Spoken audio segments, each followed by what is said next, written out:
Hello, everyone, and welcome back to Let's Eat. So, full transparency today, I had absolutely no idea what I was about to sit down and record until roughly a minute and a half ago, maybe a minute and 45 seconds ago. I had some ideas in mind. And today has been all over the place, and I knew I needed an episode recorded ASAP. There was no way we were doing a video episode, and I'm going to get back to my video episodes next month. But there's a lot of coordinating that takes place when we do episodes on video, and they typically take longer. So I have just decided to not overwhelm myself right now and just focus on audio and work this out. So thank you for your patience there. And truthfully, I think I've said this before, I don't think I've really solidified or nailed down the audio in my video episodes. Full transparency. So that's something I need to work on as well. But for real, the real deal here is this topic was just recently chosen, and I had wanted to do something super lighthearted because obviously times have been a little tough, and especially as we move into March, there's going to be a lot of information dense episodes because I'm not sure I announced this on the podcast, but moving into March, we're going to do a lot of episodes centered on nutrition because March is National Nutrition Month. So I will be having a guest or two and solo episodes centered on nutritionally based topics. So I'm excited. I think this is going to be really informative and really exciting to talk on. I believe I did something similar last March. Possibly I'll have to go back and look. But there's so many topics that we can explore in nutrition. Holy cow. Nutrition there's so much to be talked about. So I'm really excited to hone in on specific topics within nutrition and bring some episodes to you around it. Welcome to Let's Eat. I'm your host, Emily, certified holistic health coach, functional nutrition expert, and self-proclaimed wellness enthusiast, here to meet you at the intersection of physical and mental health, the space within which we become well. This podcast is meant to explore all areas of mind and body wellness, designed to offer you the integrative knowledge, behavioral strategies, and mindset shifts necessary to uplevel your health and feel better today. We'll explore nutrition, sleep, movement, self-care and stress management, habits and routines, self-development, gut health, mental health, and more. I'm so happy that you're here. Welcome to the table. Let's eat. For today, we're going to be talking about how being a therapist influenced who I am and influenced my work. Now, I don't know how this topic came to my brain just now, but I think it's such an important topic because being a therapist, even though I was only a therapist for roughly 2 years, I am a completely different person as a result of it, and my work that I do now with clients is completely changed. I am very cognizant of the line that I must maintain between therapeutic clinical work and the work that I can do as a coach. For those of you who don't know, I am no longer licensed as a therapist. I decided to part ways with my licensure and my work as a therapist.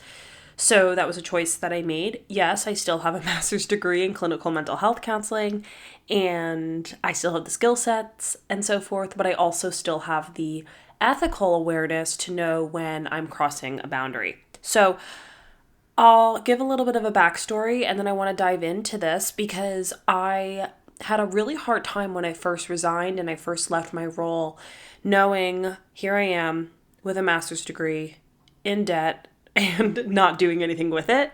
But I realize now it actually was such a profound player in the work I do now. And you'll notice that as I move through this episode, touching on the points that have really impacted my work. I think I have a different perspective, maybe a little bit of a different edge than other coaches do.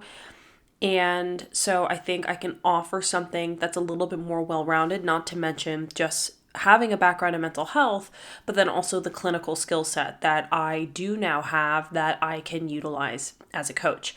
one thing I did notice when I was working on my certification is the fact that so much overlap was there. I was learning the nutritional, lifestyle, factual information, but then I was also learning in another textbook. Actually, I'm looking at the textbooks as we speak. In another textbook, I was learning all about the client to coach relationship and the dynamic and the communication style and the active listening skills. And I was getting my master's simultaneously as I was completing the certification. So I honestly just moved past a lot of that side of the certification because I was learning it in my master's program. So a lot of it aligned, a lot of it is very similar, a lot of it overlapped. So I know a lot of what I learned as a clinician, I can now carry into the work that I do with clients. And I'm so grateful for that. And not only that, I want to also say, I think being a bartender and being in the restaurant industry for as long as I have, that has also made me into who I am.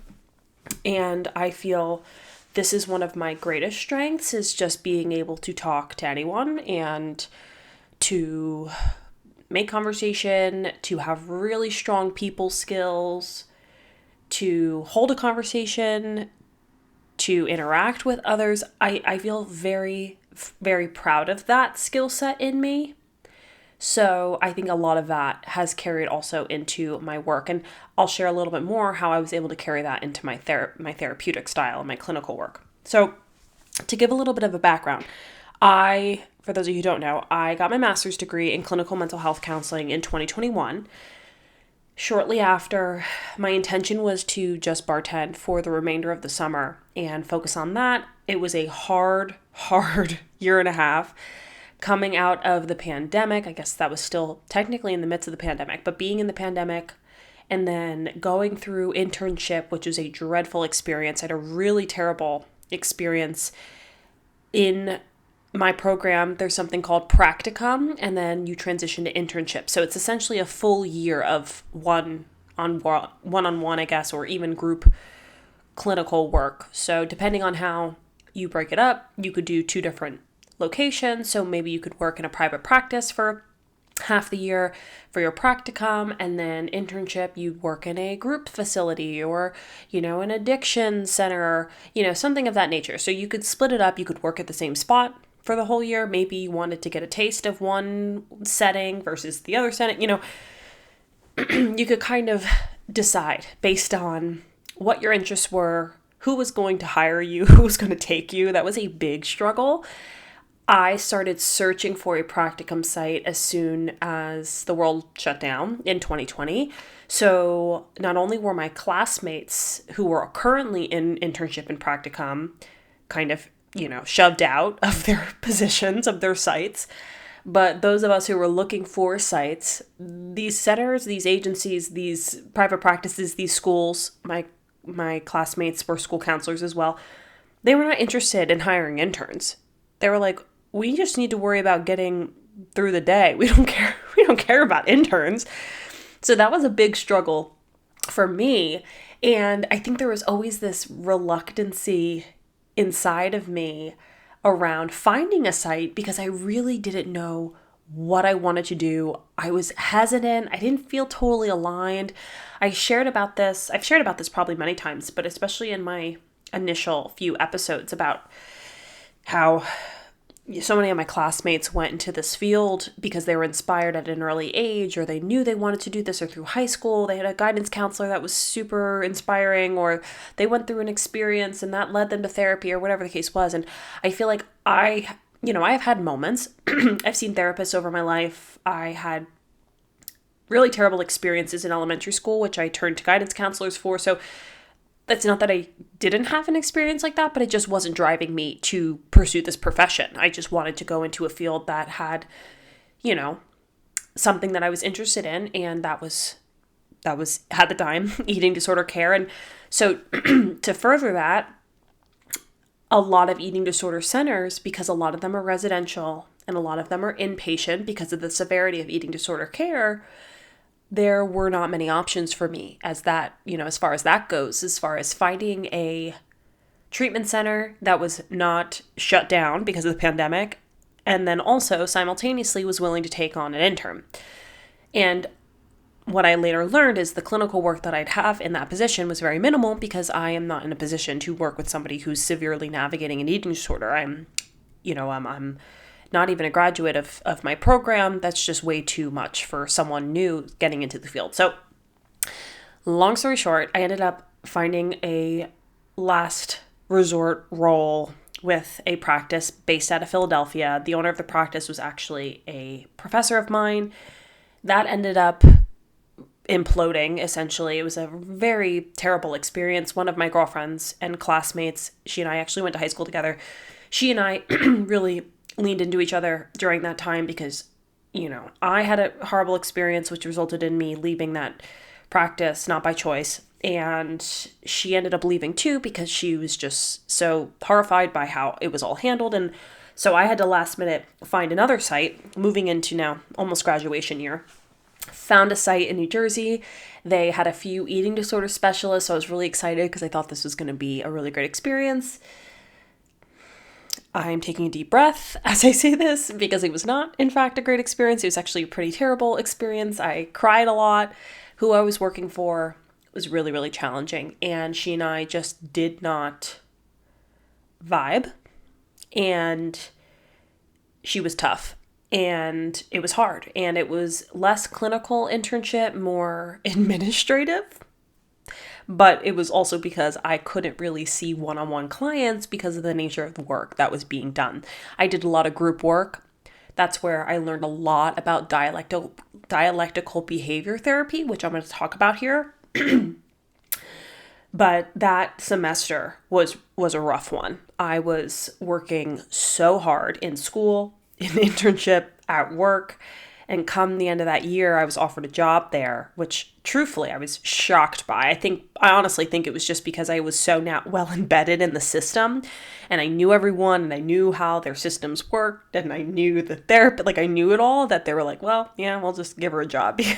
I mean, maybe I'm selling myself short, but boy, did I persevere. Let me tell you. And I politely declined, and I was able to vocalize to this person, my supervisor, this is why I'm declining this role. And upon graduation, like I said, I had planned to take some time off, ended up finding a role about a week later that was looking for someone who was interested in nutrition and mental health. And at the time I had completed my certification, I had no plans on starting a business. Ended up working for this particular practice for about a year and a half. Almost 2 years. I was very burnt out. Very, very burnt out. No, it wasn't even a year and a half. No, maybe it was a year and a half. Something like that, around a year and a half. And while I was working at this location, I ended up establishing my LLC. And my tentative plan was to create my LLC. And then once I could become fully licensed as a therapist, in the state of New Jersey, I graduate and take the exam to become an LAC, a licensed associate counselor. And then after 4,500 hours, I think it was, so roughly 3 to 4 years, depending on how long it takes you, you can become a licensed professional counselor, an LPC, and that's when you can go out on your own. So for the first chunk of time, I really had to work under a supervisor, which looking back, I was in a very ideal position. I really liked my supervisor. She was the owner of the practice. She and I aligned in so many ways. She had a lot of visions and plans for us working together. It was a very small practice, so it was nice to have real intimate supervision, and having that direct line of communication with her for support was really helpful, whereas in a practice of many, many clinicians and supervisors and departments and all of that, you can kind of get lost in the mix of that. So I loved working for her and I enjoyed the experience. The logistics of it were not ideal, and that was what I signed up for the nature of the position. There was a lot of flexibility to it, a lot of instability to it, I guess is another maybe more accurate word, around pay and around cancellation. and around my weekly work schedule, and that was really hard to function along because I continued to bartend, partially because financially I had to, given the role and the pay, but also because I wanted to. I liked going to bartend. I liked having that space, that outlet to go. And I just couldn't imagine myself working so many hours as a clinician because it was so draining. I mean, I think at most I probably had 29 clients, I want to say. And that was broken down essentially Monday, Tuesday, Wednesday. Thursday morning I did see clients too, and then I'd go into the restaurant. But it was a lot, and there was a lot of benefit to it. I had flexible hours. I was remote for the most part, otherwise going into the office just one day of the week. I could shift clients as needed. I had the ability to take on more clients if I wanted to make more money.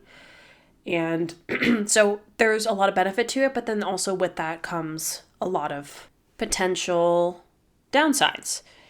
And I knew what I was getting into, so I knew what I signed up for.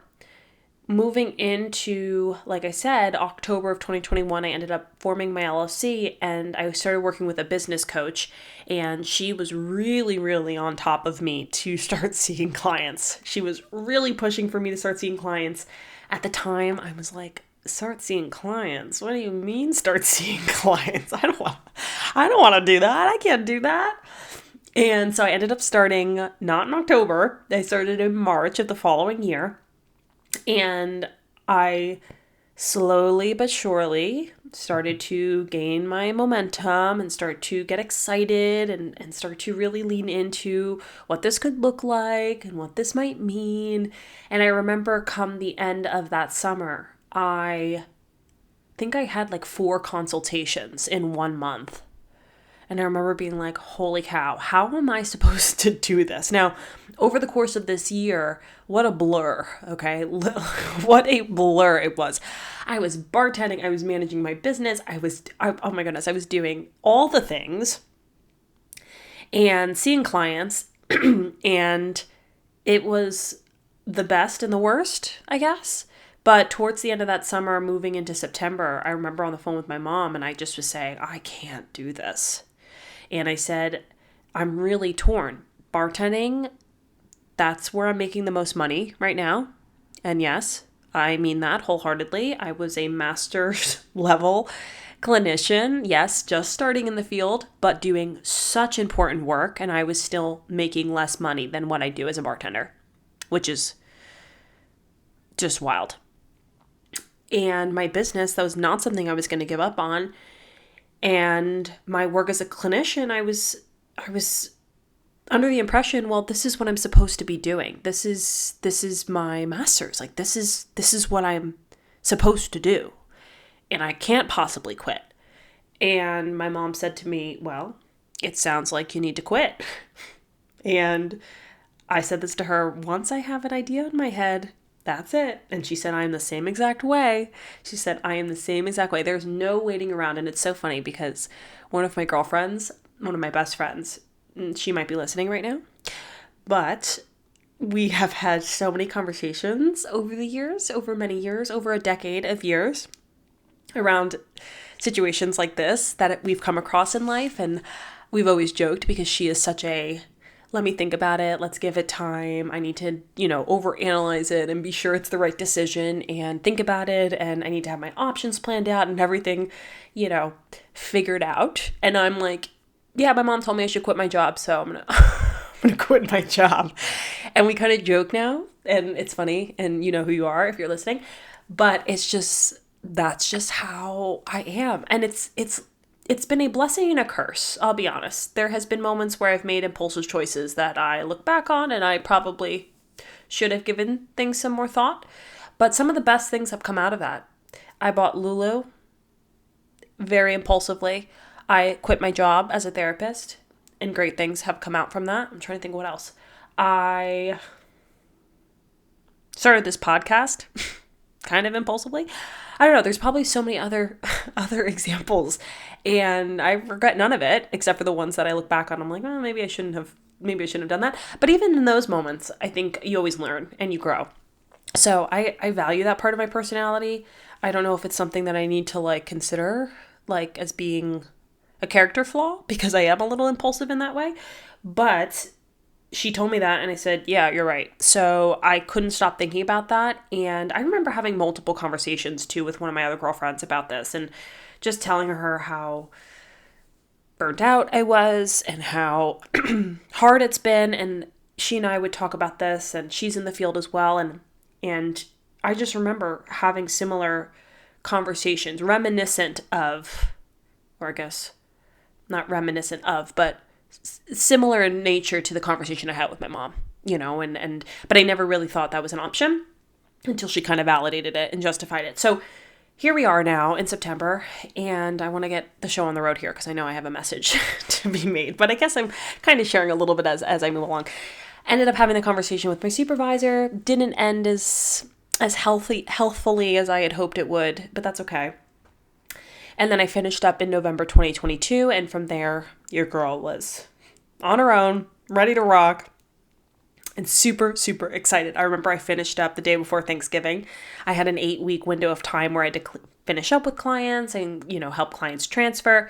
It was a lot more emotional, not for me per se, but for the clients. And I really appreciate that. And to this day, I think about them sometimes and where they are and what they're doing and how they are and all that, especially ones that I was working with for a long period of time. And I wasn't expecting them to get emotional, but it was really flattering and powerful to know that I made such an impact on their lives, and even in that short amount of time.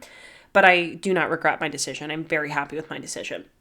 So fast forward then, moving into 2023, working, and now here we are, beginning of 2025, and I've still been going at it, doing all the things, working hard, and building the business that I have today. So now that I just gave you that backstory, I apologize if you've heard this all before, but it was helpful to kind of reiterate what the journeys look like for me. What I've realized, and as I said before, and that's really the biggest piece to this, is I had a lot of difficulty accepting that I was not going to work clinically and utilize my licensure or my degree, primarily because I spent a lot of money on it. I spent a lot of time on it. But what I've been saying to you all and across social media and to clients and all of it since day one is the role that mindset plays in a health journey.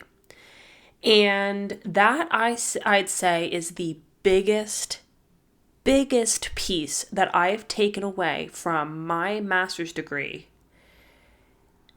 in terms of how I've utilized it now in my work with clients. Now, I personally feel that it's both the master's degree work, so the curriculum, the education, but more so my experience then in the field and what I learned hands-on with clients, specifically because I utilized frameworks like cognitive behavioral therapy and dialectical behavior therapy, which I'll share a little bit more about those. That all together is what has allowed me to be the coach that I am. This is speaking purely from the perspective of mindset and thought processes and how to look at the thoughts in relation to the changes that you're trying to make. Because I am such a believer that without looking at what our thoughts are saying, if you're a client of mine, this should be nothing new to you. And if you're a listener of the podcast, this should also be nothing new, right? Because what we know is our thoughts create our reality. Our thoughts determine our actions. Our thoughts impact our emotions.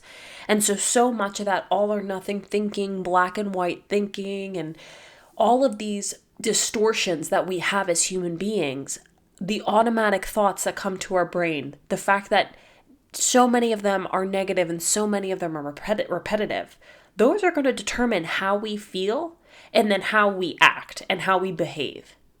So if we are going to sit there and try and change a behavior, eating less processed foods, moving my body more, getting serious about my sleep routine, taking supplements, getting morning sunlight, whatever the case is, okay? If we're going to address these behaviors, what is preceding said behavior? What is preceding said behavior? A thought. And if those thoughts are distorted in any way, or they're irrational, or they're negative, or whatever they are, how likely are we to successfully engage in that behavior? Now, there's no absolutes here, but I would say much less likely in comparison to looking at how our thoughts impact us in that way and really being able to identify when those thoughts happen so you can interrupt them and create new thoughts and respond to those thoughts more effectively will result in more successful outcomes. And so much of my work as a therapist centered on this concept, centered on this belief system. And it's incredible because I just know, had I never had that time in a clinical setting, I probably would not have this knowledge. And that's unfortunate because let's be real. The vast majority of Americans, the vast majority of humans are not going to have this experience in a clinical setting. And if we're not learning about this information, if we're not learning about our thoughts and our emotions and our actions and how they're influenced by our thoughts and our emotions, then where are we going to learn it? We're not learning about that. We're not going to grad school for mental health counseling. So how are we supposed to learn this information if it's not available to us? And while there are a variety of different orientations and lots of belief systems around how thoughts impact us and behaviors and where they originate from, I mean, there's so many different orientations, and learning about those through grad school was helpful. But I eventually adopted this belief system because it makes a ton of sense. And I worked with clients day after day after day after day on this. And it's amazing now because while I'm not doing cognitive behavioral therapy, I'm still working with clients in this capacity around the behaviors they're trying to change or they're trying to implement. And it's really interesting to see the parallels that are here. Because while I'm not doing it with the intention of addressing anxiety or the intention of addressing depression or OCD or anything of that nature, more mental health related, I'm doing it for the sake of looking at how it's disruptive to their wellness and how it's impacting them from committing to consistency with their workouts or avoiding certain foods or whatever that might look like for each individual client. And I wouldn't have known about this. I would have not known about this. And like I said before, I think that's why this gives me a different angle or a different level of experience because I'm able to offer this with clients. And I just can't imagine not having this understanding and this knowledge and this ability to support clients in this way because of how intricate it is and how essential it is to understanding someone and their health. So that's huge. Cognitive behavioral therapy is powerful, and I really believe in it. I think we all must become more observant of our thoughts. Awareness is the key to self-transformation. I've said that once, I'll say it before, I'll say it again and again and again. And so when we're able to really understand how our thoughts present themselves, because we know thoughts are automatic, we can't control them, but they most certainly are not factual. They are not necessarily based in reality. They are not always telling the truth. They're not always the most positive. They're not always the most productive. However, we can have a thought and we can notice the thought. We can acknowledge it. It can be a thought and we can choose a different thought and we can choose to reframe it. We can choose to address it differently. We can choose to let it go. And that skill set, while it's very microscopic and it's very granular because it's all going on in the brain and it's usually happening within split seconds, it's a practice that we can all adopt and we can all become healthier, happier people as a result of it. So hugely important. I will say, I'm looking back now, most of my understanding of this came from my clinical work. It didn't come from grad school. I learned about CBT and the origins of behavioral therapy and all of that. But most of my hands-on work and my actual application and clinical understanding of it came from the work that I did with my clients in practice. And it's amazing. It really is amazing. Now, alongside that, CBT's cousin is DBT, dialectical behavior therapy. And like I said, I did the bulk of this work in my internship with the second practice that I was working for. And the reason being is because this practice was heavily focused on DBT, which DBT is one of the most popular clinical practices or orientations or therapies for eating disorders and for self-harm. And so my work there required me to take a course on DBT pretty comprehensively before beginning my work. And then from there, it was all applied. So I started in October and I finished in May. So this is however many months that is of reinforcement of these skills, of teaching the skills, of seeing the skills in practice, of talking about the skills, of creating projects or programming, talking to prospective clients about the skills, talking to prospective parents, mostly talking with parents because a lot of the clients we were seeing were younger clients, adolescents and younger, and really regurgitating this information. It's fascinating how well you can learn something when you continue to take what you know, the material, and then just start to deliver it in different ways to different people, utilizing the skills, utilizing the philosophies. I mean, it's amazing, right? So that was the bulk of what I did for those many months was DBT. And DBT is very skills-based. So through the DBT skill set or through the DBT orientation, there are a number of skills that are taught, and they're all coping skills, emotional regulation techniques, distress tolerance techniques, but they're all embedded in mindfulness. And this was something that I really started to understand better in this specific space because of how heavily it was utilized. And it's really interesting because a lot of this mindfulness practice continues to be something that I use with clients, is practicing mindful eating, being aware of how their body feels. Even when we have conversations around emotional eating or emotions that come along with food, knowing where I stand, like I said, in terms of what is more clinical and what my boundaries are, there's a lot of awareness building around what am I feeling in the moment and how can I maybe distract myself, or how can I maybe put space between the action to give myself some time before stress eating or reaching for something even if I'm not hungry, or tuning into the body and starting to identify hunger cues and what that feels like in the body. I mean, it's incredible the overlap, because a lot of DBT is about working with individuals on managing anxiety, anger, difficult emotions, learning how to cope, learning how to diffuse, learning how to reduce self-harm, reduce binging,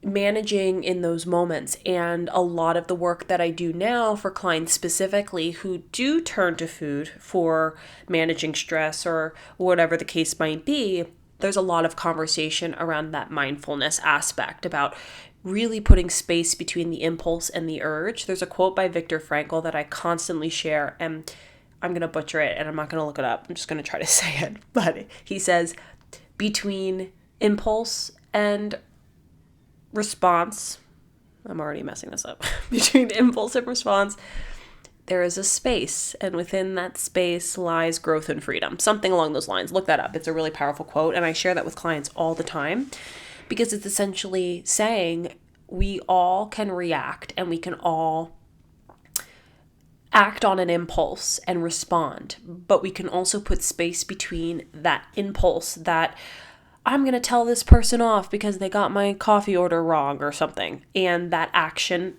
thereafter, you can choose what happens in between there. And that's so much of what I do with clients. So much of what I do with clients is centered on that concept of bringing attention to the thoughts that might be there or the habit that might be there, and putting space there so that you can respond more effectively, more productively, more in alignment with the goals that you have for yourself. So that has been so key. And, it's so fascinating because that experience was hard for me.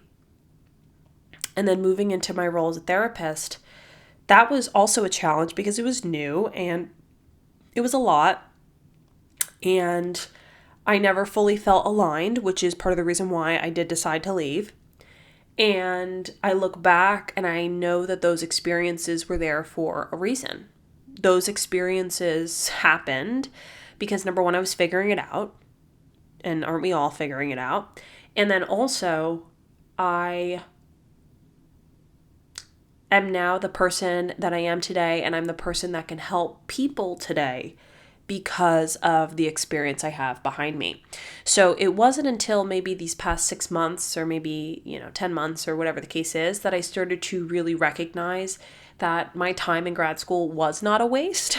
And not to mention, I have one of my closest friends who came from grad school. So I'm so grateful for that. And I had girlfriends in grad school that was, that were a big part of my life and so forth. So I have no regrets as far as that goes. But I beat myself up because I thought, well, what a waste.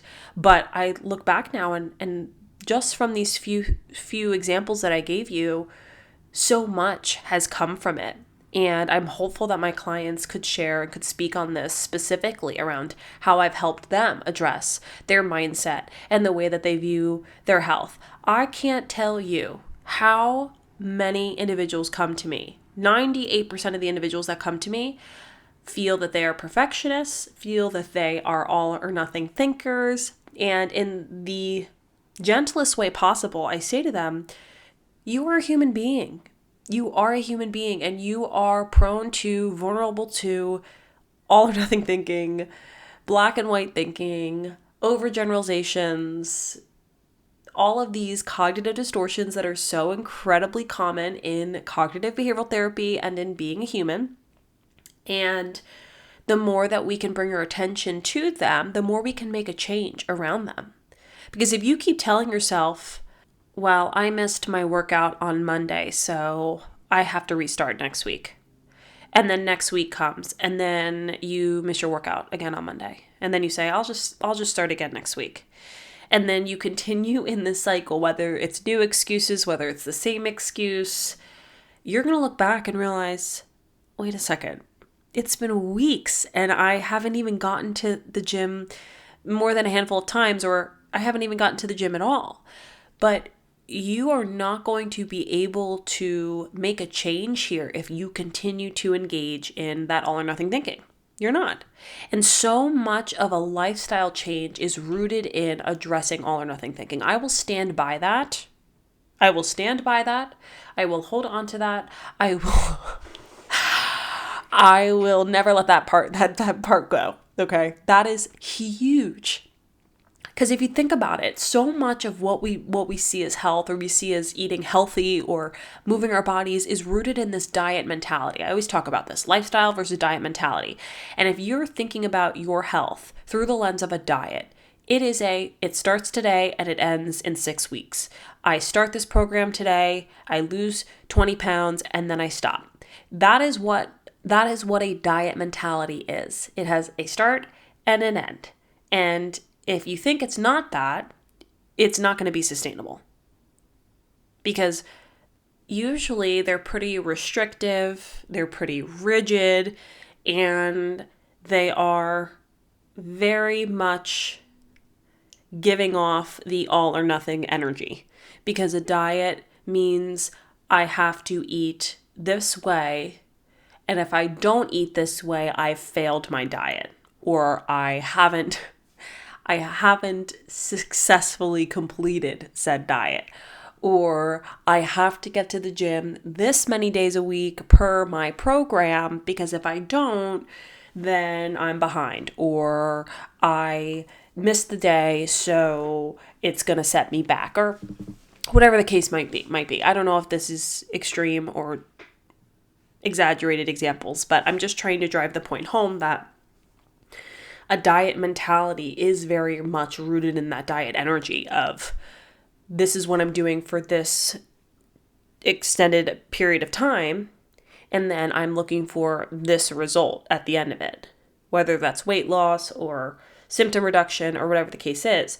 But if you start to adopt a lifestyle mentality and work through that all or nothing thinking, you're able to have those moments where you're celebrating a birthday, or you are at your favorite restaurant with the homemade pasta, or it's Christmas and you want a piece of pie, whatever the case is. And you're able to have that, be present with it, enjoy it, be mindful about it. There is that word again. And then the next day, you're back to eating your high protein, fiber rich, nutrient dense breakfast, as I hope all of you are having, which more to come in National Nutrition Month. But you're back to it, and that's just because it is what it is. I think, as kind of a tangent, healthy eating is considered dieting in our culture, and that is so wrong and so backwards and so unfortunate, because that's how we all should be eating. Yes, there's different strategies and approaches and preferences and, dietary orientations that work for some, that don't work for others, and so forth, but it all boils down to real whole foods. That's what food is. That is the food we were meant to eat. And we have it so wrong, where we think that should be just a period of time in our lives to achieve a certain result, and then we go back to eating the processed standard American diet, and then it's only when we want weight loss or whatever the case is that we turn to what we should be eating all along. I don't know how I got here, but here we are. So to sum all of this up, I really feel like I was put in my journey, my specific journey, for so many reasons. And these are some of the most obvious ones for me. And I believe that I am the person and the business owner that I am today because I understand these concepts. This has also been a journey of self-application and working towards building my own awareness. I personally have been on a personal development, self-help type of journey probably since 2022. Yeah, 2021, I would say, 2022. Right when I started my business, I really started to get more into self-help, entrepreneur books, and I haven't stopped since. I am obsessed with all of the personal growth and mindset books, as you can imagine, and I share often on social media. And I typically waver between those types of books and nutrition and wellness. And so since then, it's been a big priority of mine, and it has truly changed my life. I am not being dramatic one bit. These concepts have changed my life. I am a completely different person as a result of these concepts. And even further, I am a different person in my relationships. I understand people differently. I interact with people differently, and not just clients, but every person in my life, because I've done clinical work, because I understand the side of things, because I look for deeper meanings in things that people say, not in like I'm going to diagnose this person, because yes, at a time I did diagnose people, but more along the lines of I can take meaning from things that people say and remarks that are made or repetitive comments that I hear clients say and utilize that in their work. And so it's amazing, because never would I ever suspect myself to be here. Never would I ever suspect myself to be reading self-help and personal development books. Honestly, reading in and of itself, I don't know how I survived for so many years without reading. I really don't know who I was before I really incorporated reading more into my routine. But I really am such a different person because of these concepts and because of how I understand them and how I really work hard. And I'm not perfect. I have a lot of work to be done.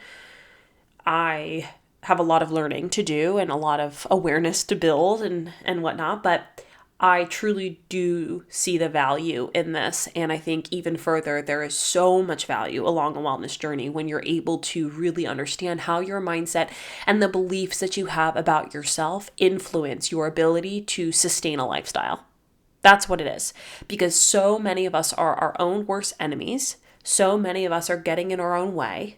No one's standing there forcing you to eat certain foods or to not go to the gym or to stay up late. I mean, we are doing this to ourselves. It is self-inflicted, and that's not meant to put weight or guilt or blame on someone for their inability to be successful at the goals that they have for themselves.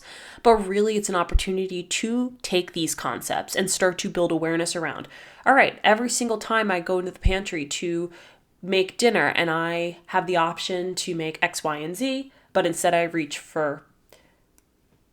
ran out of letters there. Instead I reach for W. What thoughts are coming to mind? What is going on in your brain? How can we maybe rationalize? How can we look at that a little bit closer as opposed to there's the impulse and the urge, and for whatever reason, I just keep doing it. I keep doing it. I keep doing it. And you could do that for the rest of your life. You could just keep doing that. I don't know why I keep doing this. And not to mention, the more we do it, the more we start to resent ourselves. The more we start to say, I just can't do this. I don't know why I'm like this. I can't figure out why I'm so bad at this, or why I can't seem to make the better choice, or I know it's there and I know I have it in my fridge, I just can't do it. And talk about harming the relationship we have with ourselves, because we want to make the right choice, but our thoughts and our beliefs and all of that is getting in the way, and we have to be aware of that in order to make a change, in order to make a difference. So I hope that this brought you value. It has been so tremendous in my business and my work and in my own life. And I'm so grateful for it. The journey itself was long, and it was a winding road, and I went through a lot as a result of it all. But it's so important that we take from experiences and we learn from them. And I could not imagine not having this piece to the puzzle in my work. I just couldn't. This was not something I was taught in my coaching. And it was 110% from my clinical experience and my work as a therapist and my schooling. And so I feel very lucky for that because, like I said, not everyone has this opportunity, but it's my mission to help educate and to support each and every person who comes to me who is looking for guidance and looking for support, that I consider this piece to the puzzle. Because just as behavioral change and knowing the why am I eating this? Why do I want to make a change? All of the whys that go into a wellness journey, your mindset must also play a role there too. So thank you all for your love and support. I hope that this episode brought you so much value. And I really want to emphasize, if this resonates with you or you feel like this is an area that you struggle with as it relates to your health and your nutrition, please don't hesitate to reach out. I know I don't mention my services in every episode, but if you do need support, I am here. The information to work together is in the show notes. Stay tuned. I'm going to be offering some exciting National Nutrition Month offers. And so that is coming next week, just exclusively for the month of March to support you in your nutrition because we're celebrating the month of March. And overall, I just want to empower you to take this into consideration, look at it in reflection of your own journey, and maybe start to pay attention a little bit closer to the thoughts. Journaling is a wonderful tool to help support yourself in this journey if working one-on-one with someone isn't feasible or isn't something that you're interested in right now. But I just wanted to shed light on this important topic. I'm so grateful this topic came to me. It sounds like it was meant to be because I clearly had no trouble talking about it for the past 50 minutes. But being a therapist and working clinically has brought a lot to my life, and I'm grateful for it. I'm grateful for the clients that I have, and I'm grateful for the experience it brought me so I can be even more of an effective person in the career that I'm in today. So thank you again for being here. I hope that you have a wonderful rest of your day. I hope that you have a wonderful rest of your week. And I will see you next time at the table. And in the meantime, be well.